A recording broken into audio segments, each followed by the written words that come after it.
All right, and welcome to Salt Play Sunless Sea episode 20. I stopped here because the last one was about as long as I wanted it to be, and I don't know how long Varchas is. So, here I am in Varchas. I asked a bunch of questions at the end of the last episode, and now I am entering. I read this text at the end of the last episode, which was like 30 seconds ago for me, but I'm going to read this again because I know it's been a few days for you all. Tell the guard you wish to enter. Well, what else are gates for if not to go through? She makes a mark on her ledger before ringing a brass bell. The mirrors of the gates rearrange to give you space to pass, but never once allow shadow to touch the guard. Our ways are not yours, Tamas. Remember that, and walk in the light of me here. Our Varchas, the mirrored city quality, is now 1. Okay. Inside the city walls, your eyes are blinded by the brilliance of the light. The verdant rot smell is even thicker.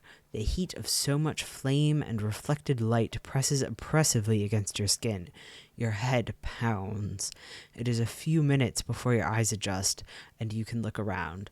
Brass lamps and gilded sconces hang from every wall, and phosphorescent fungus grows moss-like upon doorways and ceilings. Cunningly arranged mirrors catch every droplet of light and diffuse it till each cobblestone and rampart of the city is drenched and blazing and utterly without shadow. Who do you speak to? We have the firekeeper, the white-cloaked guard, the fungus carter, the jewel-turbaned youth, or we can continue our explorations.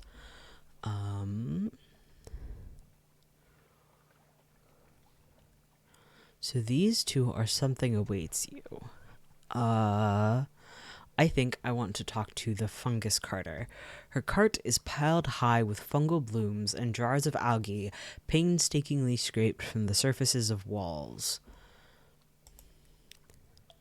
She stops every few minutes to cough surreptitiously into her dyed cotton scarf and eyes you warily when you approach. I have to take this load all the way to the sacred district, and the priests don't like it if I'm late. You inquire politely about her cough, and she looks suddenly terrified. Mihir, look down on me, she mumbles. Please don't say anything. I have a family to feed. With that, she grabs the handles of the cart and pulls away at a run. Within a few moments, you have I think that's supposed to say, yeah. Within a few moments, you have lost sight of her in the crowded pathways. What an odd woman. We've gained a tale of terror and a terror. The waves are flecked with light. Okay. Next up, I would like to speak to the firekeeper. Dressed all in saffron, a pair of thick fireproof gloves dangle from a silver chain at her waist. I'm too important to play guide to you, Tamas, she tells you before you even open your mouth. I'm the keeper of the Western Principal Mirror. She points up at the I'm still struggling with talking. She points up at the enormous multifaceted mirrors set atop each of the city's 5 towers. I'm only here because I'm looking for my idiot brother. He is probably busy pouring wine down some pretty dark-eyed boy's throat in a tavern. Is it a matter of great urgency, you wonder? He's late for his lamp checks in the sacred district, is her terse reply as she hurries away. If the Agni Horti found out, he'd be lucky to end up a lake dredger. Next, I'm going to talk to the jewel-turbaned youth. He's winking at you. Is that a furtive wink or a flirtatious one? Only one way to find out. He looks utterly overjoyed to make your acquaintance, the bangles on his wrist flashing as he presses his hands together in greeting. My friends and I would be honored if you would attend a small gathering with us, Tamas. We are so eager to hear about the world outside Varchas' city walls. It seems innocuous enough, an invitation, but then why does his gaze dart around so anxiously as he tells you how to find his mansion in the Eastern District? The first tower bell has sounded. Time to venture further than the outer district. The mirrored city gleams invitingly. You'll get used to the smell in time. You walk galleried courtyards wreathed with vines and fungal blooms. Long, straight roadways crisscross the length and breadth of Varchas, the stone worn by the wheels of carts and the tread of thousands of slippered feet. Lamplighters constantly check the fuel levels of the sconces and replace wicks. Firekeepers check the coiled spring mechanisms that control the angle of the mirrors. There is much to explore. Where will you go next? We can do entertainments in Varchas. There are bars and gambling houses to the west, the hospital, the guardhouse, the Temple of Mihir, or the mansion of the jewel-turbaned youth, or the inn. At the evening after the fifth bell, each tamas is assigned a room. Or, if we do some things, we can do the pilgrimage to Amaradri. The The Agnihotri seeks wisdom. The sick are ready to begin a long journey.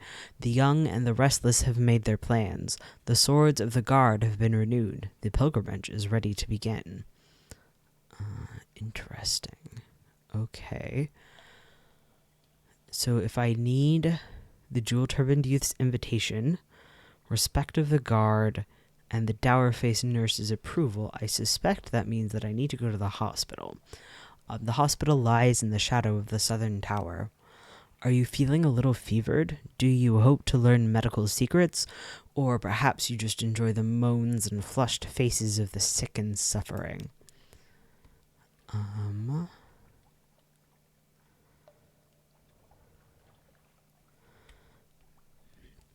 The charitable hospital is a long, galleried building divided into a series of curtained wards with their own light sources and mirror series. A dour-faced nurse glances at you expectantly. Which ward are you here to visit? So we can go to the fungal infections ward, the mirrorless room, the open ward, or we could offer the services of some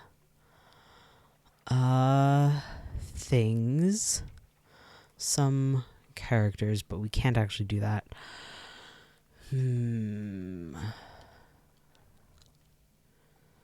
I kind of want to try to offer my services. I'm sure this won't go badly at all. Practicing unlicensed medicine, only a 30% chance of success.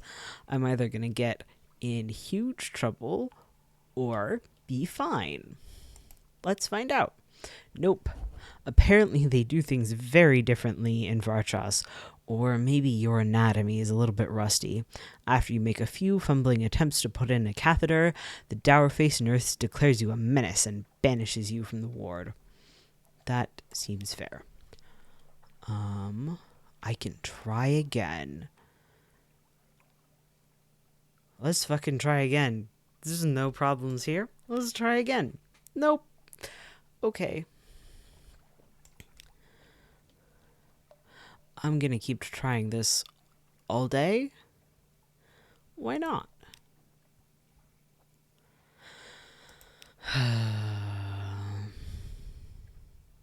One more time. Nope. Okay. Looks like we have to go. Return to the city center. You are finished here. We have to go to the inn, I think. Yes. At evening, after the fifth bell, each tamas is assigned a room. The light is endless and merciless. Will you sleep? Evening in Varchas. All visitors to Varchas are given one night's accommodation in the city's only inn. It is a handsome stone mansion arranged around a pleasantly cool courtyard. Frescoes of city life are painted on the walls. Given how few visitors Varchas hosts, you suspect the inn is more usually used by philandering locals. Evening falls, or does it? The town's 5 principal mirrors are mounted on coiled spring mechanisms and alter their angle subtly to create the impression of evening. Across the city, the firekeepers throw pinches of colored powder into the lamps, and the quality of light yellows to a softer brightness. So we have the wine-mazed lamp lighter, we have the kitchens, we have the courtyard, we have sleep, and we have don't sleep.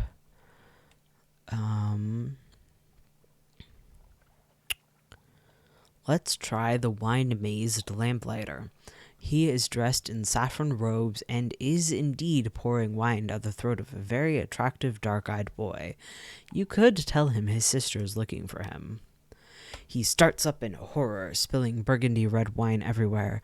His young companion looks irritated. "I'm late," he shouts. "Mihir, forgive me. The Agni Hotri is going to skin me alive." He pumps your hand in gratitude. "Thank you, Tamas. I won't forget this. Here, take my arc jewels." We got some outlandish artifacts. Let's check out the kitchens. The smells of cooking mingle with the fungus rot, but you aren't going to let that put you off your food. We have a 100% chance of success. The inn's cook makes thick, spiced stews of fungus flowers and lotus root, eaten with chunks of boiled cassava and rice imported from inland. But it is the light, hungry fruit grown in the city which makes your mouth water. Tart, scented oranges and bruised yellow bananas, pineapples bursting with juice, tender coconuts with the silky white flesh scooped out, and sap sweet on the tongue. "Do you not eat meat?" you ask in wonderment, and the inn's cook calls to Mihir for strength. "It is forbidden to eat the flesh of living creatures," he says. Luckily, the Varchasi don't fancy the seafaring life. That sounds really good. I don't like pineapple, but that sounds really good other than that. Alright, it's time to sleep, I guess. Sleep. The bed is low and wide, and draped with cotton sheets stamped with vegetable dye patterns in muted greens and blues. You fall into sleep easily despite the bright light, but your dreams are full of whispering, glittering smokes, mirror vapors that coil into reflection-warping shapes.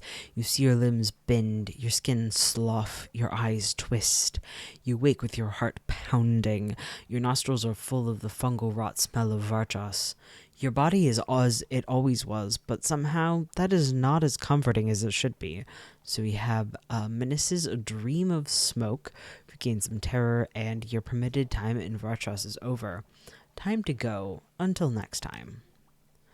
Dawn in Varchas. Outsider time in Varchas is strictly rationed. Each morning at dawn, the guard visits the inn to eject any tamas they find. They are polite, but very definite. Into the dark. Return, the guard tells you, but not yet. With that, they usher you into the darkness beyond the walls. You blink, mirror dazzles from your eyes. It's cold out here. That is all in Varchas. Ooh, interesting. Not yet, Tamas. The blue-cloaked guard watches you narrowly. Turbulent times. We dare not admit too many outsiders at once. Wait your turn. Return soon. Alright. I don't have any shops. I didn't even check if up here was gray the whole time I was in there. I have no idea if I could have gone to some shops. Oh well, it is what it is.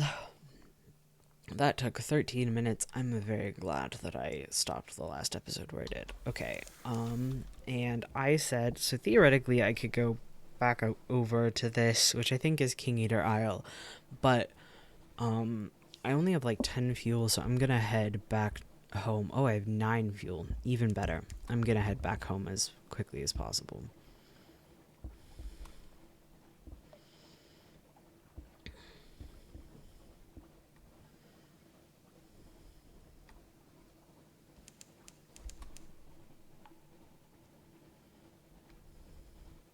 Jack-a-dandy stack.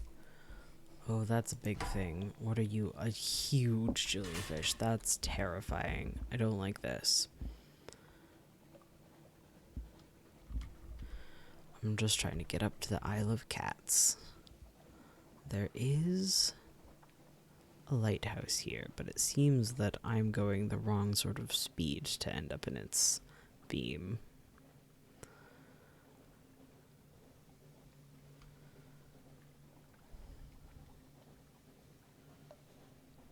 Like, at all.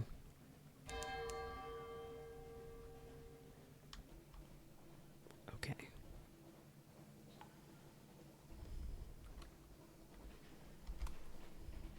The waves reflect with light. Are they game? Are they? Alright, let's see if I can buy any fuel at the Isle of Cats. The false stars above are feral amber like tiger's eyes. Stamford's Expanse, name for one who lost his child to cats. Love to be by the Isle of Cats and have it be named after a guy who lost his kids to cats. Port Cavendish. Isle of Cats, where there are roses. Port Cavendish, a scatter of yellow-lit honey dens and brightly painted alehouses. To the southeast rises the stone tower of Cavendish Abbey, its ramparts hung with crimson and gold banners. There are sailors from all across the Neath hauling cargo, dicing and brawling good-naturedly on the docks. The air carries the sound of sea shanties sung with more enthusiasm than skill, and the smell of roses edged with brimstone. I can buy some fuel here, but I'm going to wander around a little bit first. I'll start by compiling a port report. Though the Isle seems at present beyond the reach of the Admiralty's laws, that does not mean that the Admiralty lacks interest in their activities.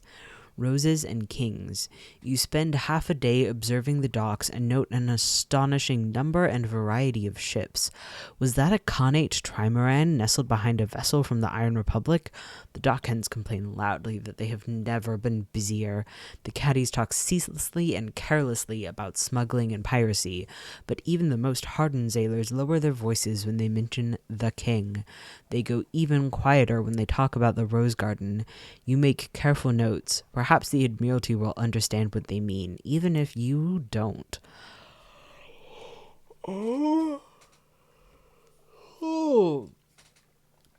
Let's wander around on the Isle of Cats for a little bit. A piratical welcome. Welcome to the Isle of Cats, the wide-eyed dockmaster says brightly. Would you like to bribe me not to write down your details in this nice official ledger? It takes 5 echo and is how we get into stuff. You hand over the coins, and she tips you a sharp smile before waving you to the nearest alehouse. The entire process is straightforwardly corrupt and pleasingly efficient. The Rose and Tiger. The alehouse's sign is a tiger painted the color of rose petals. Someone has gone to great trouble and expense to gild the creature's eyes. They look out over the port, feral and unseeing. A caged hive of lamplighter bees hangs from the ceiling like a chandelier. A few sailors give you hard-mouth, asserting looks, but most ignore your presence entirely. Let's start with significant tokens. The caddies all wear a pair of amber stones threaded around their necks, or pinned to their collars. Cat's eyes, one of them says, for the Pirate King. As far as you can gather, the Pirate King's name is Leopold, and he controls all the trade on the island. Half of the caddies believe that he can take the form of a crimson tiger and creep into their dreams. The other half suspect, more prosaically, that he simply eats those who displease him. Clandestine doings, a whispered conversation, the clink of coins, an exchange of goods. The merest taste, you turn your head as though you were admiring one of the moldering draperies hung from the wall. A vial flashes in the buyer's trembling hands.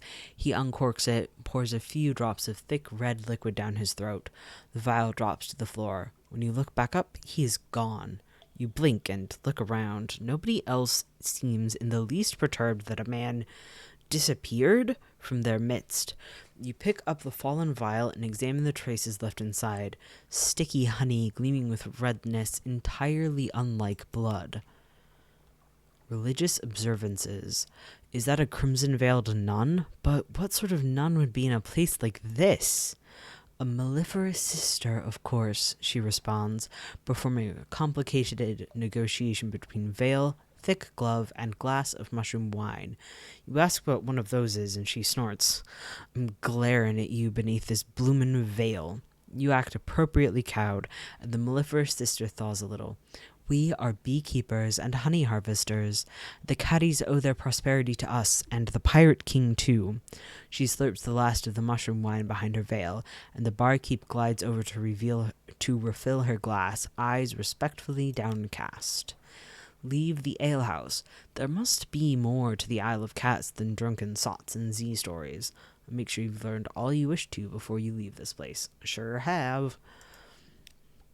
Laws of the land. The barkeep stops you before you reach the door and hands you a brooch set with 2 amber stones. He waits impassively until you pin it to your clothes. Everybody wears the cat's eyes here, he tells you, moving aside to let you pass. Just a friendly reminder that the Pirate King is watching. It seems that no place then is truly lawless. An occurrence. Your Isle of Cats, the Pirate King's notice quality is now 1. You are almost entirely beneath his notice. Okay, so we can either do a honeyed tongue or Cavendish Abbey. Gonna go in order again. The honeyed tongue. It is both brothel and honey den, run by someone the caddies refer to as the King's Claw. Entering the brothel is like sliding into the dream of a service orientalist. Jewel embroidered cushions, bright silk drapes, gilded statues of elephants, sun bears, and clouded leopards.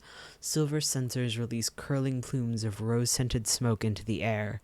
The courtesans are red-lipped and coal-smudged. When you catch their eyes, they smile back at you with professional interest. Your actions will attract the Pirate King's notice. You need 5 Pirate King's notice to gain an offer from a patron. So it looks like this person is the King's Claw. We can do some things. I'm going to start with ask what red honey is. Of course, only the particulars may have slipped your mind. One of the nearby courtesan's eyebrows lifts infinitesimally, but his reply is practiced. When lamplighter bees suck the nectar of the crimson strain of exile's rose, they are driven to madness. They enter the brains of humans and harvest their memories. He shudders, as though imagining the process himself. Those memories are instilled in red honey. Each sip is a burst of memory on the tongue. Deliciously awful, isn't it? He flutters his dyed feather fan. All right. Comfort, a Z-captain. A Z-captain is weeping gently into courtesan's bosom, muttering of her lost crew and rose gardens. They're all tending the gardens now, she wails and begins to weep again. My poor crew. You wait for a hitch in the sobs and inquire further. It is a slow, delicate business drawing answers out of her, but you are nothing if not perseverant.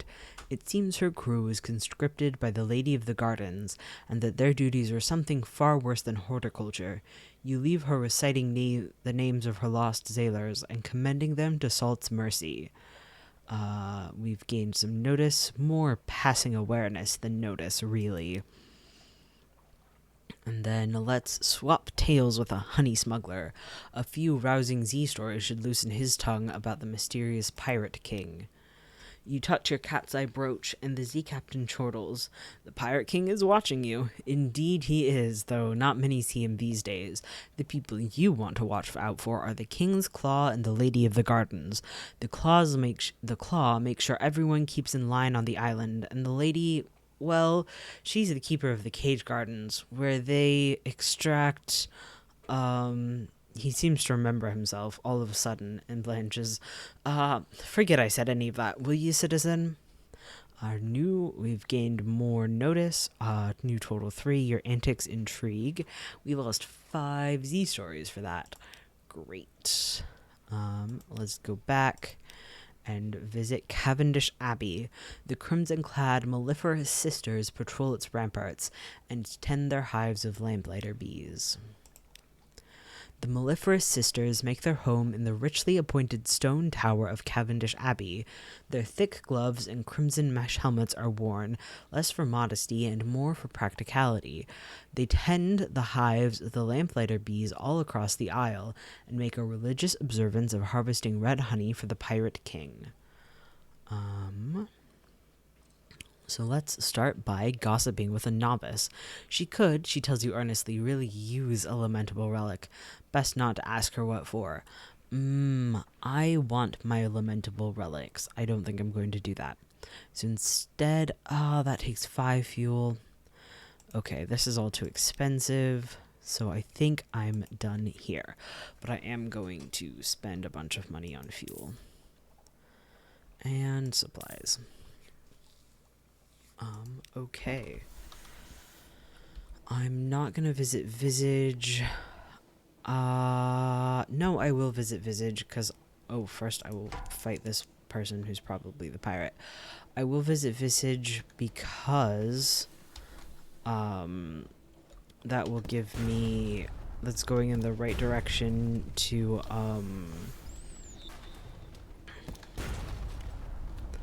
what the fuck is the word? Oh my god. I'll talk after I'm done fighting.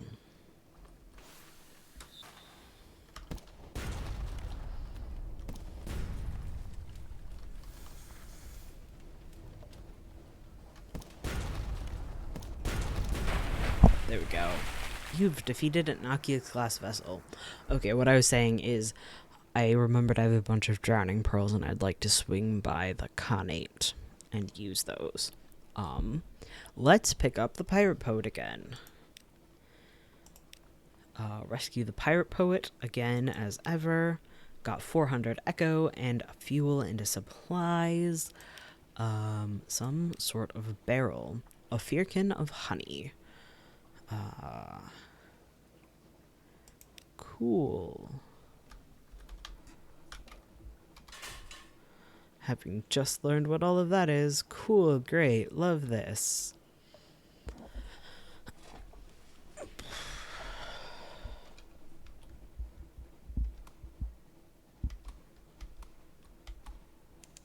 Okay, I'm just going to get a port report here. Nothing more than that. But since I'm here, I might as well get a port report. Visage. Create a port report.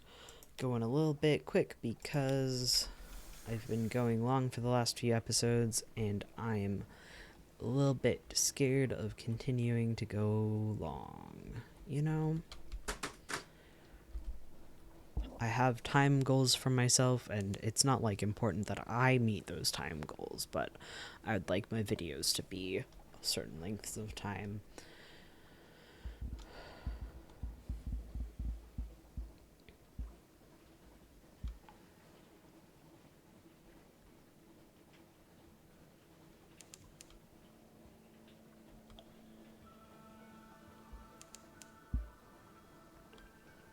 The Salt Steppes. This is the domain of the new Khanate, whose ancestors came here long before London fell. Start by getting a port report from Khan's Shadow. Oh, great. Burning blue. A hiss of horror from the lookout. The glim lamp at the front of the ship is sputtering and arcing, fizzing with blue light. Even as you watch, the blue fades, but it's not a good omen. Luckily, we have a 100% chance of calming them. I've read this a bunch of times. I'm not going to read it again. And now we're in Khan's Shadow. All I have to do here is compile a port report. Actually, is there anything interesting in the shops? No, cheaper. That's too bad.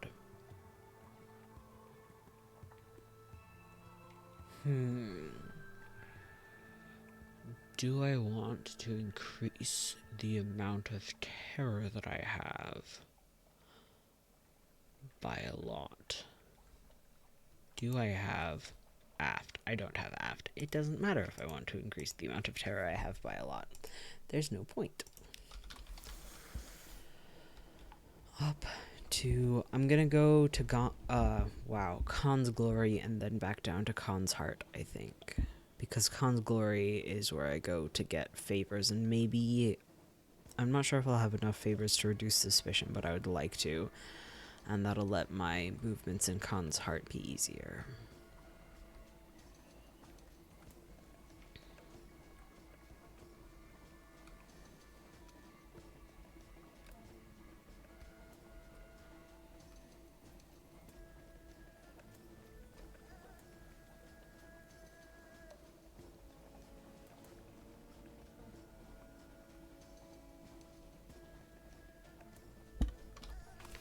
Alright, Khan's glory, a place of stately isolation. Here are the palaces of the Khan and his court, each a fortress to itself. Sleek lords and ladies in belted robes breakfast on balconies. An unlikely antelope peeks at you from a park. Guns rotate easily on motorized gimbals. So the only thing that I can do right now is offer a gift to the Thai men. This clan is named for a sizable and ferocious fish of the surface. They have a fondness for drowning pearls for some secret clan ritual. I can do this 6 times, I think. An offering accepted. In the yellow chamber by the palace entrance, a masked functionary scrutinizes the pearls. Yes, she says. Even through the mask, she does not meet your eyes. She rises, turns, and leaves. So let's see. I'm getting Khan's favor. Or Leopard's condescension. No, I'm getting Timon's mercy. And I want to get Leopard's condescension out of it. Okay. Interesting. This is how I reduce suspicion as well. Okay. I'm gonna do this more times until I am out. And then figure out what I want to do next. Okay. So I can either reduce suspicion here, or I can ask the Thai men to intercede with the leopard. And I want to get to 5 leopard's condescension. Ooh. Or I could do treason. I could get leopard's condescension and do treason. I want to do some treason. Offer strategic information to the Thai men. Treason is such an old-fashioned word. In the glow of a single filament bulb, a masked functionary takes down your information. She asks careful, pointed questions. Finally, she nods. The Thai men will show their gratitude. She points at a drawer on your side of the desk. You open it to find a bag of London coinage. She doesn't bid you goodbye. You have the impression that she doesn't particularly like traitors, even useful ones. That is what it's like being an informant. Ooh, got more Thai men's mercy. Okay. I can't do that again. But let's, oh, I see. Okay, I thought this was going to mean I had to spend mercy, but no, not at all. Let's try and ask our Thai men contacts to intercede with the leopard. The leopard's favor is essential for gaining access to Khanate trade. A masked functionary hears your request in the Grey Chamber. We will consider the matter, is all she says. So we lost 4 Thai men's mercy and gains 2 leopard's condescension. So we're not gonna quite get the 5 leopard's condescension that we need here. No. Close, but no cigar. Is there nothing else that I can do? There is nothing else that I can do. Okay. I guess that won't lower my suspicion, but it does mean that we are way closer to actually being able to sell stuff here, which is good.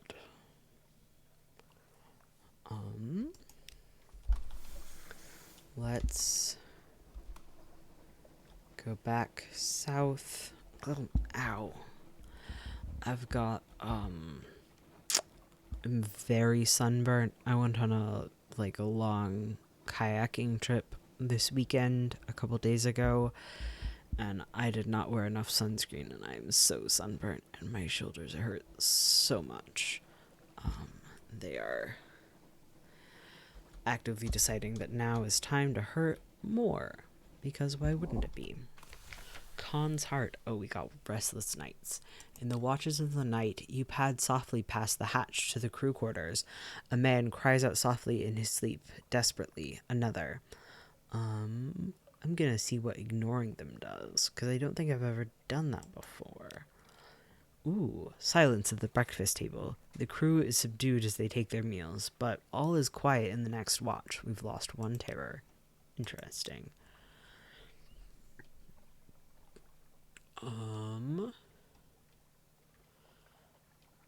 I am going to, I think, just wander Khan's heart. Foreigners are restricted to the Copper Quarter, but as long as you don't try to cross the bridges, you can explore in reasonable safety. A quiet street. A narrow street opens on your left. The filament bulbs here are green tinted, and the street is unusually dim, like the space between a thick forest canopy. 10 steps in, and the noise of the crowds on the canal side is oddly hushed. Ooh, a candle-lit shop. A quiet street washed with serpent-green light from bulbs overhead. The houses here are dark, empty-seeming. Paint peels and bats chitter. A single shop, however, is open. Its windows glow with candlelight. The shopkeeper is a tall woman with pale eyes. Not a local, but not a Londoner either. She blows the dust off a baize box and... I wonder if that's baize or baize box, and smiles toothily at you. Okay.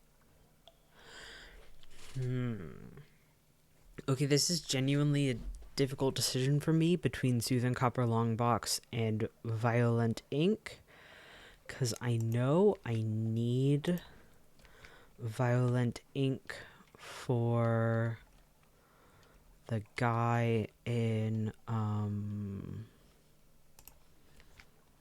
this guy, Violent. I have only... Oh, shit. I lost it. I can't believe I fucking lost it.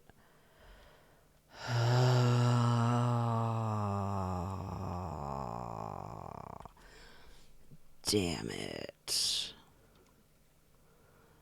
I'm so tempted to just hang out here and see if I can get that again. Fuck. I did that last time too. I was like, oh shit, I think I need Violent Ink. And I clicked off, and I lost access to it.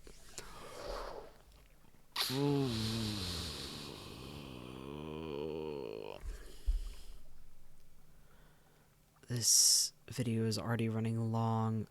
It's very unlikely that I will get it. I'm just gonna go and be kind of sad. I can't believe I made the same mistake again. That's only the second time I've ever seen that shop. Oh my god. That was dumb.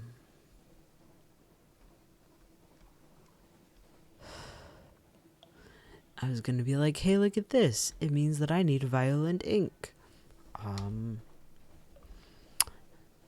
Damn. Oh well. I'll probably see it again, eventually.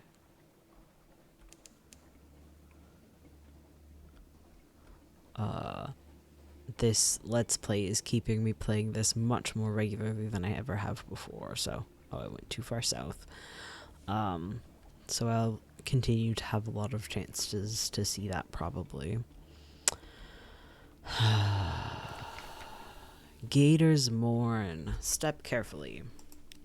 The Mourn is a stalagmite, vast as a crag, and its foot has no safe harbors.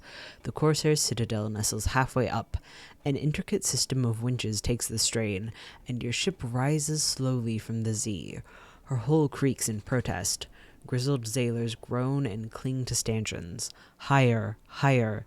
Now the Untersee shimmers like glass below. Children clambering in crevices cheer and wave alarmingly. The winch motor slows, and you hang in a cradle next to a red-bowed pirate cutter. I guess my only thing to do here is gather intelligence. Do I not have the ability? Oh, I haven't gotten something awaits you. Okay, that's why.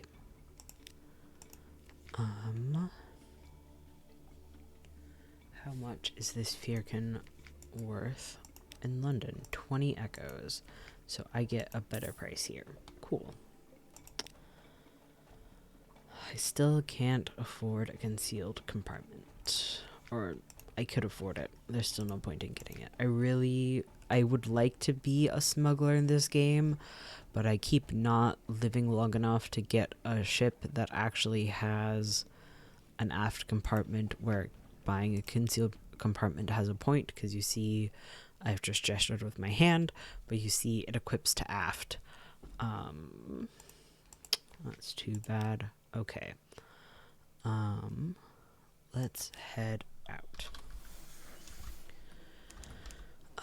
I'm gonna go this way, try to kind of fill in all of these black squares.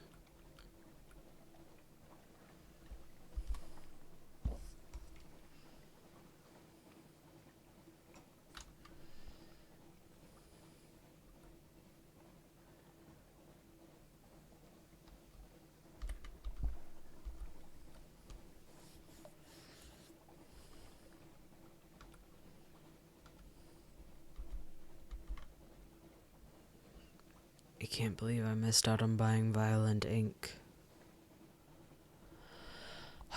I feel so silly.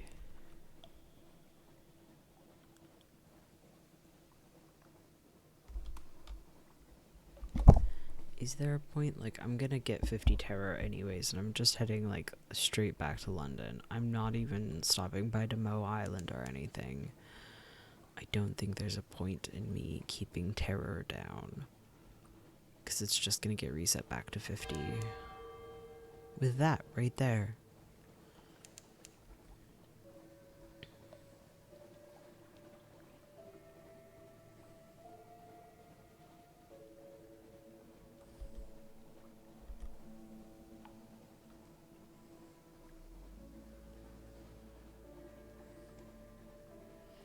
No landlubber would notice the change, but you feel the air prickle on your skin. Somewhere new. Not that new, I've been here a lot of times, but you know. Ooh, somebody to fight.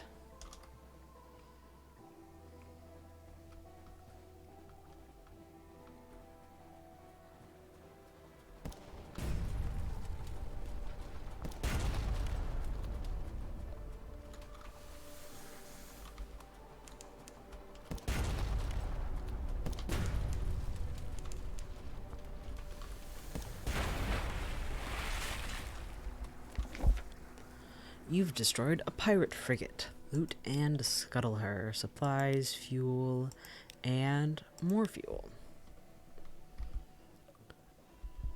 Okay, I do want to go north of Rowena's Rocks. Cool.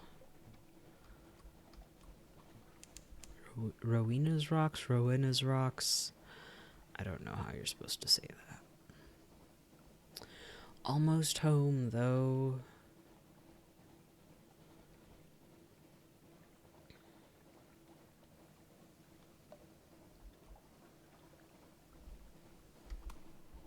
No, that's dumb. No point in that.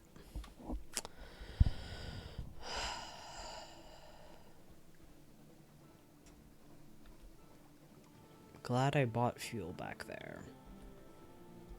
Because I would be out if I hadn't. Returning to London. The lights of London welcome you home. Let's take a breath of relief. And collect some messages from the harbor master.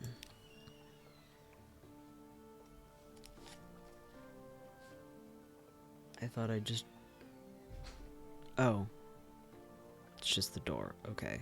I thought I heard somebody screaming, but it was, in fact, just the door.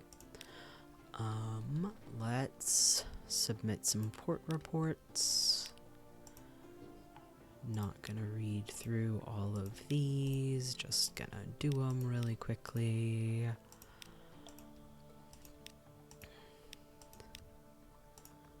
I guess I should probably read through the ones that I haven't done yet. Varchis, the mirrored city, eh? Still think we're the barbarians, do they? Got 30 echoes for that. Adam's Way, the Elder Continent. Elder than what? Pile of Mithridate nonsense, if you ask me. And despite having treason, I think they're going to tell me again that I can go look for important information for them. Yep, Cool. The Avid Horizon. Great. I love going to the Avid Horizon. It's so convenient. Not far away at all.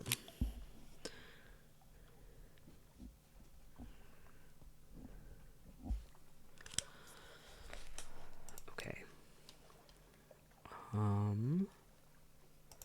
That's all here. I still don't have enough lamentable relics. This is why I was conflicted, is because this wants a soothing copper long box, but I feel like violent ink is probably more valuable, but I didn't get fucking anything because I'm a dumbass. That's not true. That was very mean to myself. I didn't get fucking anything because I forgot how this game works. Let's take some time with our family. Reduce some terror some as we spend time. And I'm gonna see if I have enough things to make an heirloom. I do not. I'm so close to having enough outlandish artifacts to make an heirloom, but not quite enough. That's too bad. I do need to put the ship in dry dock to repair some.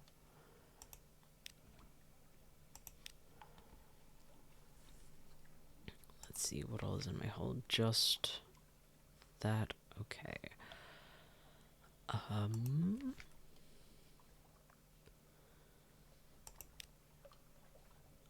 Let's see if there's a new recruit who is interesting to me. Just a crew member.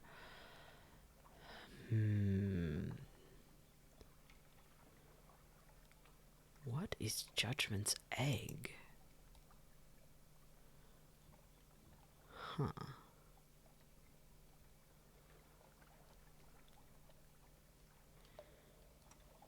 Okay, I don't think I have anything else to do here.